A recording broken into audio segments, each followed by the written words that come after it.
여러분, 중국 정부가 엄청난 결정을 내렸습니다. 우리 중국은 한국의 도움을 받을 수 없습니다. 한국이 우리보다 더 좋다는 건 있을 수 없는 일입니다. 하지만 한국을 경험하고 모든 게 바뀌었습니다. 중국의 거대한 장강이 죽어가고 있을 때 전 세계 어느 나라도 해결하지 못했던 문제를 한국이 풀어냈다는 믿기 어려운 실화입니다. 도대체 자존심 강한 중국이 무엇을 보고 입장을 바꾸게 된 것일까요? 대한민국이 만들어낸 기적 같은 이야기 지금 시작합니다. 그 전에 구독과 좋아요 눌러주시면 영상을 제작하는 데 있어 큰 힘이 됩니다. 안녕하세요. 저는 리샤오민이라고 합니다. 중국 환경부에서 일하는 30대 공무원이죠. 오늘 여러분께 들려드릴 이야기는 제가 직접 겪은 일이에요. 믿기 어려우시겠지만 모두 사실입니다. 2019년 여름이었어요. 그때 저는 환경부 수질관리과에서 일하고 있었습니다. 매일 장강 오염 데이터를 보며 절망에 빠져 있었죠. 장강은 중국의 젖줄 같은 강인데 그 상태가 정말 심각했거든요. 그날도 평소처럼 사무실에 앉아 있는데 차관님이 급하게 회의실로 오라고 하셨어요. 뭔가 큰일이 났구나 싶었습니다. 회의실에 들어가니 고위 간부들이 모두 모여 있었어요. 분위기가 무척 무거웠죠. 차관님이 말씀하셨어요. 유럽에서 들여온 최신 환경 기술로 진행한 장강 정화 사업이 또 실패했다고요. 이미 3년째 계속된 실패였습니다. 독일 기술, 네덜란드 기술, 스위스 기술까지 써봤지만 모두 소용없었어요. 문제는 돈만 날린 게 아니었습니다. 오염도가 오히려 더 심해졌거든요. 차관님 얼굴이 정말 어두웠어요. 그때 하신 말씀이 지금도 기억납니다. 이대로 가면 장강이 정말 죽는다고 하셨거든요. 회의실 분위기는 정말 절망적이었습니다. 30년 넘게 환경부에서 일해온 선배들도 고개를 떨구고 있었어요. 누군가 말했습니다. 우리가 뭘 더 할 수 있겠냐고요. 세계 최고 기술도 안 되는데 말이에요. 저도 마음이 무거웠습니다. 어릴 때 할아버지께서 들려주신 이야기가 생각났어요. 예전에는 장강에서 물고기도 잡고 아이들이 물놀이도 했다고 하셨거든요. 지금은 상상도 할 수 없는 일이었죠. 회의가 끝나고 사무실로 돌아왔는데 마음이 정말 답답했어요. 컴퓨터 화면에는 오늘의 수질 데이터가 떠 있었습니다. 또 나빠진 수치들을 보니 눈물이 날 것 같았어요. 그때 동료가 말했습니다. 유럽 기술도 안 되는데 우리가 뭘 할 수 있겠냐고요. 다들 그렇게 생각하고 있었어요. 하지만 저는 포기할 수 없었습니다. 분명히 다른 방법이 있을 거라고 믿었거든요. 집에 돌아가는 길에 장강을 바라봤어요. 탁하고 거무스름한 물이 흘러가고 있었습니다. 냄새도 심했죠. 강변에는 사람 그림자도 보이지 않았어요. 이 강이 예전에는 얼마나 아름다웠을까 하는 생각이 들었습니다. 그날 밤 집에서 인터넷을 뒤지기 시작했어요. 세계 각국의 강 복원 사례를 찾아보고 있었습니다. 그러다가 우연히 한국의 한강 이야기를 발견했죠. 처음에는 별 관심이 없었어요. 한국이 뭘 할 수 있겠나 싶었거든요. 하지만 자료를 보니 정말 놀라웠습니다. 1970년대 한강도 장강처럼 심각하게 오염되어 있었다는 거예요. 그런데 지금은 시민들이 수영까지 한다고 하더라고요. 도저히 믿을 수 없는 일이었습니다. 더 찾아보니 청계천이라는 곳도 있었어요. 복개되어 있던 하천을 다시 살렸다는 이야기였습니다. 사진을 보니 정말 아름다웠어요. 밤에는 조명까지 켜져서 시민들이 산책하고 있었거든요. 그때 문득 생각이 들었어요. 혹시 한국 방식이 우리에게 맞을까요? 유럽과는 다른 접근법이 있는 건 아닐까요? 마음이 조금씩 설레기 시작했습니다. 다음 날 출근해서 밤새 찾은 자료들을 정리했어요. 한강의 변화 과정을 보니 정말 극적이었습니다. 1970년대 사진을 보면 정말 더러웠거든요. 그런데 지금은 완전히 다른 강이 되어 있었어요. 점심시간에 동료들에게 한번 이야기해봤습니다. 한국의 강 복원 사례에 대해서요. 하지만 반응이 시원치 않았어요. 한국이 우리보다 뭘 더 안다는 거냐는 식이었죠. 특히 왕젠민 국장님은 정말 회의적이셨어요. 30년 넘게 환경부에서 일해온 베테랑이시거든요. 검증되지 않은 기술로 장강을 실험대로 만들 수는 없다고 하셨습니다. 하지만 저는 포기할 수 없었어요. 더 많은 자료를 모으기 시작했습니다. 한국의 환경 기술에 대한 논문도 찾아보고 관련 영상도 찾아봤죠. 찾으면 찾을수록 놀라운 것들이 나왔어요. 가장 인상 깊었던 건 한국의 접근 방식이었습니다. 단순히 기술만 파는 게 아니라 현지 사람들을 교육시킨다는 거예요. 기술을 받은 나라가 스스로 관리할 수 있게 도와준다고 하더라고요. 이건 정말 다른 접근이었어요. 유럽 업체들은 항상 자기들이 직접 관리하려고 했거든요. 우리는 그저 돈만 내는 고객일 뿐이었죠. 하지만 한국은 파트너로 대한다는 게 느껴졌어요. 2주 정도 자료를 모은 후 용기를 내서 장웨이강 부부장님께 보고드렸습니다. 장 부부장님은 비교적 개방적인 분이시거든요. 제 이야기를 끝까지 들어주셨어요. 장 부부장님이 말씀하셨어요. 흥미로운 이야기라고요. 하지만 상부에 보고하기에는 좀 더 구체적인 자료가 필요하다고 하시더라고요. 그래서 더 열심히 준비했습니다. 한국환경부 홈페이지도 찾아보고 관련 기관들 자료도 모았어요. 특히 K-워터라는 기관의 해외 사업 사례가 인상적이었습니다. 여러 나라에서 성공 사례를 만들어내고 있었거든요. 그런데 정말 놀라운 발견을 했어요. 한국이 과거에 다른 나라 도움을 받아서 발전했다는 이야기였습니다. 그래서 이제는 그 은혜를 갚는다는 철학으로 개발도상국을 돕고 있다고 하더라고요. 이 이야기를 듣고 정말 감동받았어요. 단순히 돈벌이가 아니라 진심으로 도우려는 마음이 느껴졌거든요. 이런 마음가짐이라면 우리와도 좋은 협력을 할 수 있을 것 같았습니다. 3주째 되는 날 드디어 차관님께 보고할 기회가 왔어요. 장 부부장님이 추천해 주신 덕분이었죠. 정말 떨렸습니다. 밤새 발표 자료를 준비했어요. 회의실에 들어갔을 때 분위기가 좀 어색했어요. 왕젠민 국장님도 계셨거든요. 미리 들으셨는지 표정이 별로 좋지 않았습니다. 하지만 이미 시작한 일이니까 끝까지 해보기로 했어요. 제가 준비한 한강의 변화 사진들을 보여드렸습니다. 1970년대 더러웠던 모습부터 지금의 깨끗한 모습까지요. 회의실이 조용해졌어요. 모두들 놀란 표정이었습니다. 특히 차관님이 관심을 보이셨어요. 정말로 이런 변화가 가능하냐고 물으시더라고요. 저는 자신 있게 대답했습니다. 한국이 해냈으니 우리도 할 수 있다고요. 차관님이 더 자세한 자료를 요청하셨어요. 그래서 일주일 동안 한국의 환경 보건 사례를 더 깊이 조사했습니다. 특히 청계천 보건 사례까지 포함해서 종합적으로 정리했죠. 다음 회의에서는 더 많은 사람들이 참석했어요. 환경부 주요 간부들이 거의 다 모였습니다. 저는 더욱 긴장됐지만 최선을 다해 발표했어요. 한강 복원의 핵심은 단순히 기술만이 아니었습니다. 시민들의 참여, 정부의 의지, 그리고 장기적인 계획이 함께 어우러진 결과였어요. 이런 종합적 접근이 인상적이었습니다. 청계천 이야기를 할 때는 정말 모두가 놀라셨어요.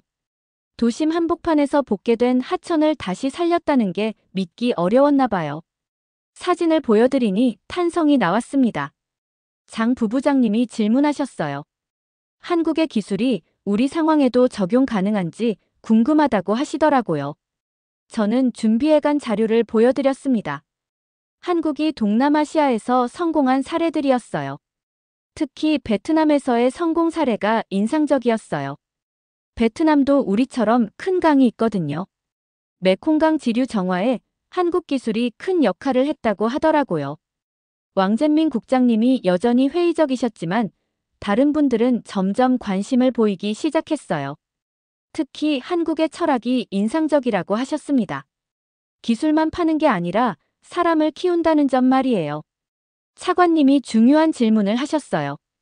한국 측과 연락을 취해봤는지 궁금하다고 하시더라고요.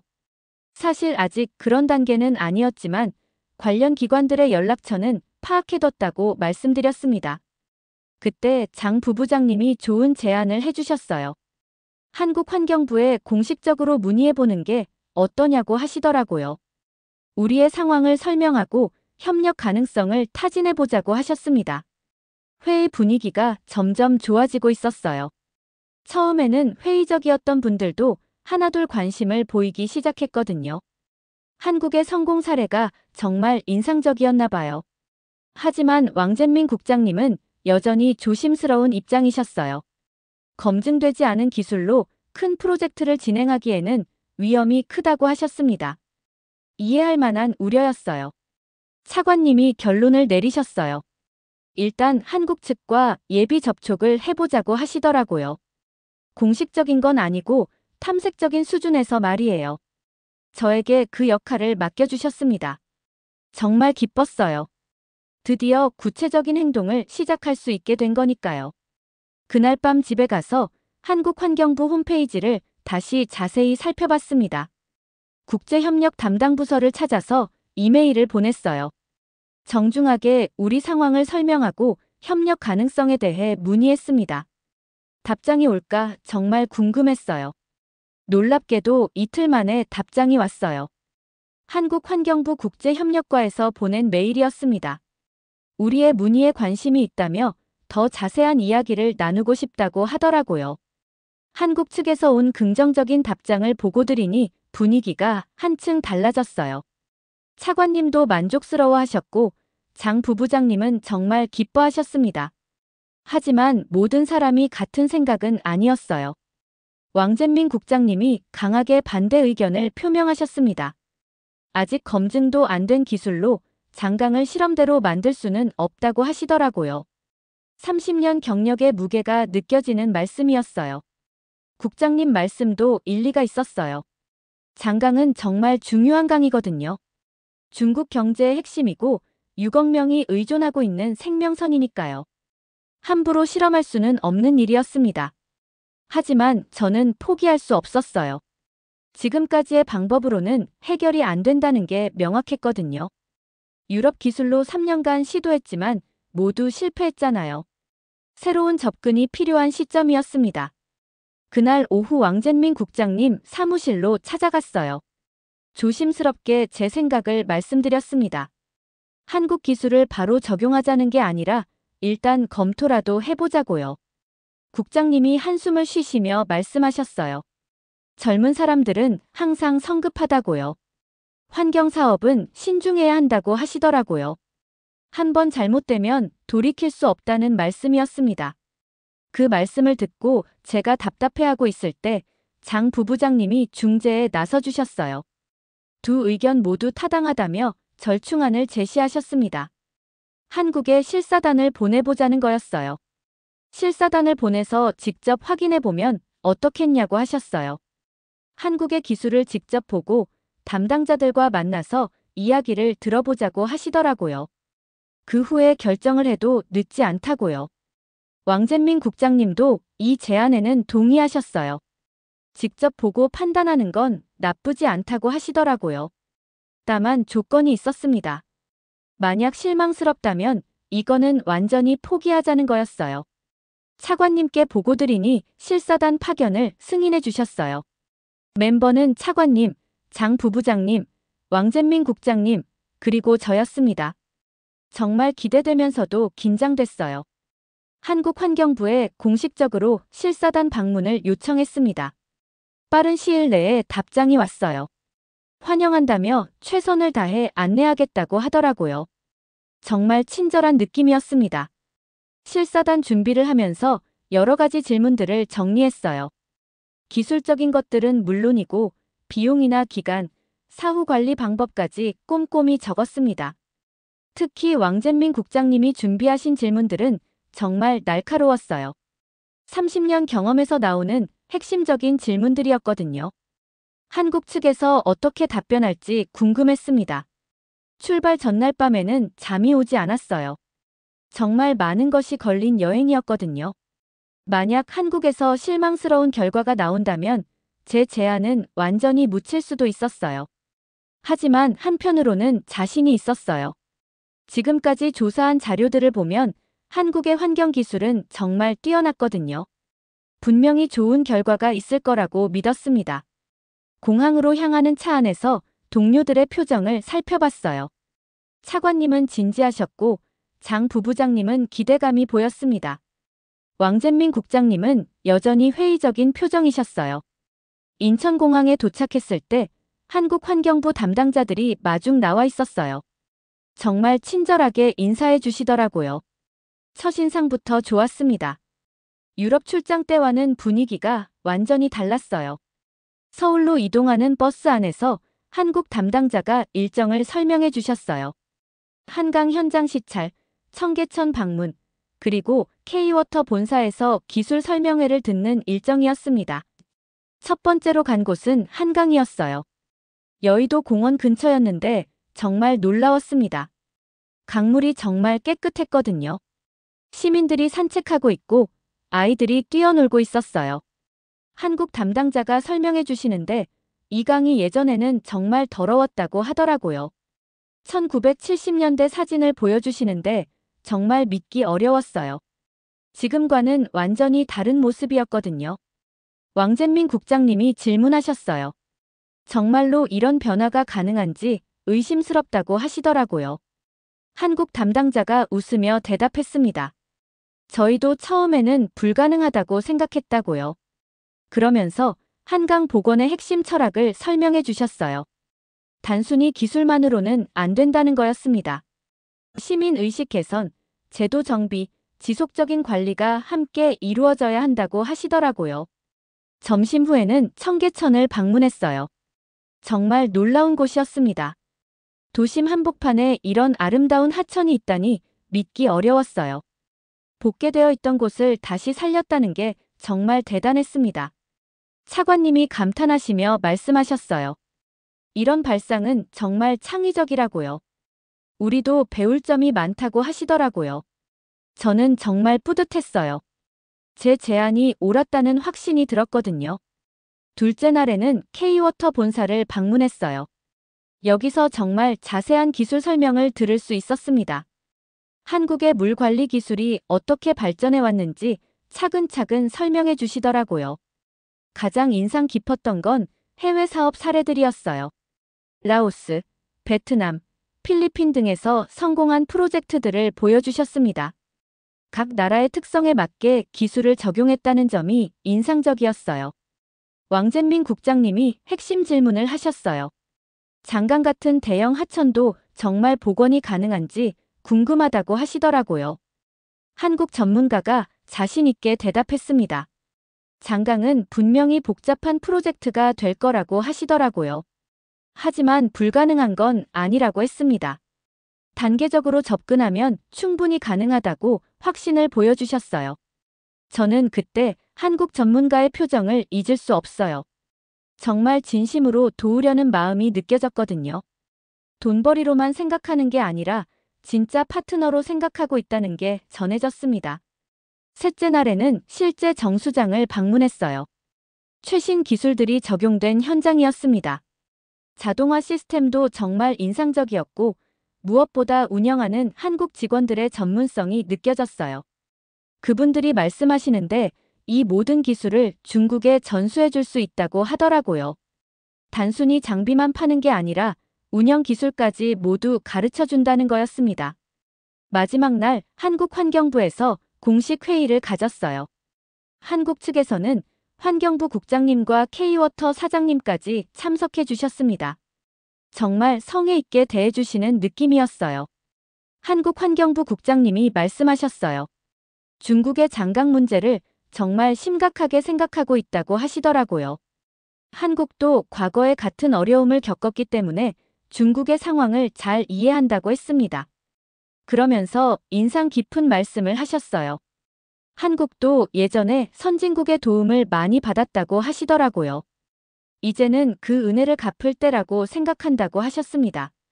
정말 감동적인 순간이었어요. 한국이 중국을 단순한 고객이 아니라 진짜 파트너로 생각하고 있다는 게 느껴졌거든요. 유럽 업체들과는 완전히 다른 접근이었습니다. K-워터 사장님도 비슷한 말씀을 하셨어요. 기술을 전수하는 것도 중요하지만 더 중요한 건 중국이 스스로 관리할 수 있게 돕는 거라고 하시더라고요. 지속 가능한 발전이 목표라고 했습니다. 왕젠민 국장님이 솔직한 질문을 하셨어요. 한국이 정말 이런 마음으로 도와줄 수 있는지 의심스럽다고 하시더라고요. 상업적 이익 없이 진심으로 도와줄 수 있냐는 거였습니다. 한국환경부 국장님이 웃으시며 대답하셨어요. 물론 비즈니스이긴 하지만 그것만이 목적은 아니라고 하시더라고요. 아시아 국가들이 함께 발전하는 게 한국에게도 도움이 된다고 하셨습니다. 그 말을 듣고 왕젠민 국장님 표정이 조금 부드러워지는 게 보였어요. 30년 경력 동안 이런 접근법은 처음 본다고 하시더라고요. 정말 신선한 충격이었나 봅니다. 차관님이 구체적인 질문을 하셨어요. 만약 협력한다면 어떤 방식으로 진행할 수 있는지 궁금하다고 하시더라고요. 한국 측에서 준비된 계획안을 보여주셨습니다. 놀라운 건 단계별로 정말 세밀하게 계획이 짜여 있었다는 거예요. 1단계는 시범 구간 선정, 2단계는 기술 적용, 3단계는 중국 전문가 양성이었습니다. 정말 체계적이었어요. 특히 3단계 전문가 양성 부분이 인상적이었어요. 중국 공무원들과 기술자들을 한국으로 초청해서 6개월간 교육을 시켜준다는 거였습니다. 실무 경험까지 쌓을 수 있게 해준다고 하더라고요. 저는 정말 감격스러웠어요. 이런 종합적인 접근법이야말로 우리가 원하던 거였거든요. 단순히 기술만 사는 게 아니라 우리 자체 역량을 키우는 방향이었으니까요. 점심 식사를 하면서 더 자유로운 대화를 나눴어요. 한국 담당자들이 정말 진심으로 중국의 성공을 바라고 있다는 게 느껴졌습니다. 이런 분위기는 처음 경험해보는 거였어요. 한국환경부 과장님이 개인적인 이야기를 해주셨어요. 본인도 어릴 때 한강에서 수영을 했다고 하시더라고요. 지금 자녀들도 똑같이 한강에서 수영을 한다고 하셨습니다. 그 말을 듣고 정말 부러웠어요. 언젠가 저희 아이들도 장강에서 수영할 수 있는 날이 올까요? 그런 상상을 하니 가슴이 뜨거워졌습니다. 마지막 회의에서 한국 측이 제안한 건 정말 파격적이었어요. 초기 컨설팅은 무료로 제공하겠다는 거였습니다. 중국의 상황을 정확히 파악한 후에 본격적인 협력을 논의하자고 하더라고요. 한국에서 돌아온 후 분위기가 완전히 바뀌었어요. 왕젠민 국장님도 이제는 적극적으로 협력에 찬성하셨습니다. 직접 보고 느낀 바가 컸나 봐요. 차관님께 보고회를 가졌는데 정말 좋은 반응이었어요. 한국의 접근법이 우리에게 맞다고 판단하셨습니다. 상부에 정식으로 보고하라고 지시하셨어요. 환경부 장관님께 보고드릴 자료를 준비하는데 정말 신경이 많이 쓰였어요. 이번 기회를 놓치면 안 되겠다는 생각이 들었거든요. 밤늦게까지 자료를 다듬었습니다. 장관님 앞에서 발표할 때 정말 떨렸어요. 하지만 한국에서 찍어온 사진들과 영상이 큰 도움이 됐습니다. 한강의 깨끗한 모습을 보시고 장관님도 놀라셨어요. 특히 청계천 복원 사례에 깊은 관심을 보이셨어요. 도심 하천 복원이 경제 발전에도 도움이 된다는 점이 인상적이었나 봅니다. 관광 수입까지 생긴다고 하니 더욱 관심을 보이셨죠. 장관님이 승인해 주셨어요. 한국과 본격적인 협력 협상을 시작하라고 하시더라고요. 정말 기뻤습니다. 드디어 꿈이 현실이 될 수 있는 기회가 온 거였어요. 한국 측과 본격적인 협상이 시작됐어요. 저는 실무진 책임자로 참여하게 됐습니다. 정말 영광스러운 일이었어요. 제 제안이 이렇게 큰 프로젝트로 발전할 줄은 몰랐거든요. 협상 과정에서 한국 측의 진정성을 더욱 확신하게 됐어요.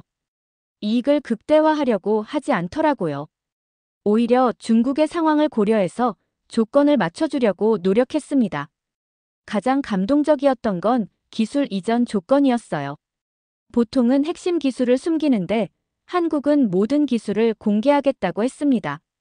중국이 스스로 발전할 수 있게 도와주겠다는 거였어요. 교육 프로그램도 정말 체계적이었어요. 중국 공무원 50명과 기술자 100명을 한국으로 초청해서 6개월간 집중 교육을 시켜준다는 계획이었습니다. 모든 비용은 한국이 부담한다고 하더라고요. 협상이 진행되면서 프로젝트 규모도 확정됐어요. 총 2억 달러 규모의 대형 프로젝트였습니다. 장강 중류 시범 구간 200km를 대상으로 하는 거였어요. 왕젠민 국장님이 마지막까지 신중한 검토를 요청하셨어요. 계약서의 모든 조항을 꼼꼼히 따져보셨습니다. 30년 경험의 노하우가 정말 도움이 됐어요. 드디어 협약식 날이 왔어요. 베이징 인민대회당에서 열렸는데 정말 역사적인 순간이었습니다. 양국 환경부 장관님이 직접 참석해서 서명하셨어요. 한국 환경부 장관님이 축사에서 하신 말씀이 지금도 기억나요. 우리의 목표는 장강을 살리는 것이 아니라 중국이 스스로 강을 관리할 수 있게 돕는 것이라고 하셨습니다. 그 말을 듣고 눈물이 날 뻔했어요. 정말 진심으로 우리를 도우려는 마음이 느껴졌거든요. 이런 파트너를 만날 수 있어서 정말 행운이라고 생각했습니다. 협약식 후 기자회견에서도 한국 측의 진정성이 드러났어요. 기자가 상업적 이익에 대해 질문했는데 한국 장관님이 이익보다는 아시아의 공동 발전이 목표라고 답변하셨어요. 협약 체결 후 본격적인 사업이 시작됐어요. 한국 전문가팀이 중국에 상주하면서 프로젝트를 진행했습니다. 정말 체계적이고 전문적인 팀이었어요. 첫 번째 단계는 정확한 현황 파악이었어요. 한국 전문가들이 장강 시범 구간을 몇 달 동안 조사했습니다. 수질, 생태계, 오염원까지 모든 걸 꼼꼼히 분석했어요. 조사 결과를 보고받을 때 정말 놀랐어요. 한국 전문가들이 파악한 문제점이 우리가 몰랐던 부분까지 포함하고 있었거든요. 역시 전문가는 다르다는 생각이 들었습니다. 두 번째 단계는 맞춤형 솔루션 개발이었어요. 한국의 기존 기술을 그대로 적용하는 게 아니라 장강의 특성에 맞게 새로 개발했습니다. 이런 접근법이 정말 인상적이었어요. 중국 전문가들도 개발 과정에 적극 참여했어요. 한국 전문가들이 우리 의견을 정말 진지하게 들어주더라고요. 진짜 공동작업이라는 느낌이 들었습니다. 6개월 후 드디어 시범 적용이 시작됐어요. 정말 긴장되는 순간이었습니다. 과연 효과가 있을까 하는 걱정도 있었거든요. 하지만 한국 전문가들은 자신 있어 했어요.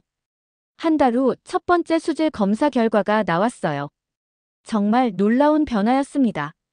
오염도가 30%나 개선된 거예요. 이런 빠른 효과는 예상하지 못했었습니다. 왕젠민 국장님도 결과를 보고 정말 놀라셨어요. 30년 동안 이런 빠른 개선은 본 적이 없다고 하시더라고요.